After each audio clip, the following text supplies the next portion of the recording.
আরে আমি রক্ত উঠা পয়সা রোজগার করি রে। দীঘাতে আমার ট্রলার আছে, আমার আড়ত আছে, আমি রোজগার করে খাই। আমি বাড়ি করবো নি, গাড়ি করবো নি, কি করব? তোর মতো চুরি করে ঘুষ দিয়ে খাইনি। আরে তুই তো সারদাতে নারদাতে টাকা নিয়েছিস, সবাই জানে। আর তো কেউ টাকা নেয়নি, তুই তো টাকা নিয়েছিস। তা সুফিয়ানকে দেখা, 1 টাকা নিয়েছে প্রমাণ করে দে। বাপের বেটা যদি হয়ে থাকিস, সুফিয়ান কন্টাক্ট ব্যাংকে লোন নিয়েছে, তুই সেটা জানিস। তুই টাকা গুছিয়েছিস, টাকা নিয়ে গেছিস, প্রমাণ আছে, প্রমাণ দেবো। ওইটা তুই শ্বেতপত্র প্রকাশ কর। তুই কি রোজগার করিস, খাস কোত্থেকে, খাস কোত্থেকে, তোর চলে। অতএব এই গল্প ফেঁদে মানুষের নামে মিথ্যা কথা বলিস নি, একটু ভদ্র হ। ইন্টারন্যাশনাল মিথ্যাবাদী, তোকে সবাই চেনে নন্দীগ্রামের মানুষ। নন্দীগ্রামের মানুষ তোকে কিভাবে ঝাঁটা দিয়ে বিদায় করবে, এটা কিন্তু নন্দীগ্রামের মানুষ জেনে নিয়েছে। আমি সুফিয়ান, আমি যা বলি স্পষ্ট কথাই বলি। এখন নন্দীগ্রামে টেলিভিশন জারি করছে, ওর অস্তিত্ব বিলন হয়ে গেছে, কারণ ওর একজন টাউট প্রতারক মিথ্যাবাদী, এটা মানুষ কিন্তু ধরে ফেলেছে। ও বলছে যে আমি 400 মিথ্যা কেস করেছি। মিথ্যা কেস করেছে তো, আমাদের নামে মিথ্যা কেস করে আমাদেরকে জেলে ঢুকানোর চেষ্টা করেছে, কিছু লোককে জেলে ঢুকেছে দেবব্রত মাইতির মারার কেস বলে। কিন্তু আমি একটা কথা বলি, শুভেন্দু অধিকারী, তুই বলতো তোর মায়ের পায়ে ছুঁয়ে, তুই নন্দীগ্রামে যত ছেলে চাকরি পেয়েছে তোর আমলে তুই চাকরি দিয়েছিস, তুই টাকা লিসনি? তোর বাড়িতে টাকা পৌঁছে দেয়নি কেউ? সবাই টাকা দিয়েছে।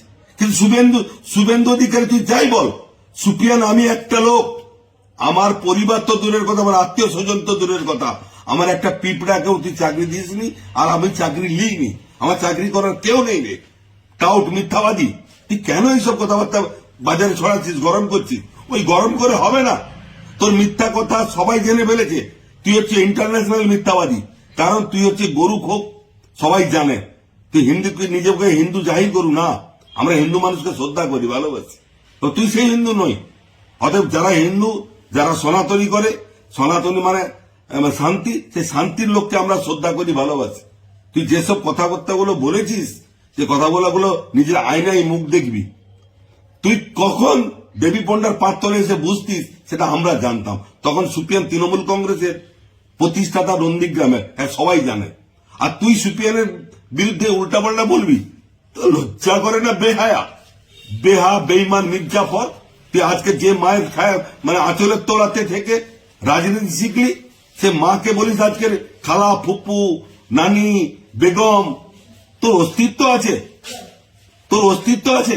তুই নিজে বলেছিস তোর মা বাংলাদেশি পাকিস্তান থেকে এসছে 60 সালে, আর সেই পাকিস্তানি 60 সালের ওরস যার পেটের বাচ্চা, সে ভালো হতে পারে না, পাকিস্তানির মতোই হবে, বাংলাদেশের মতোই হবে, তার ভাষাটাও সেই রকমই হবে।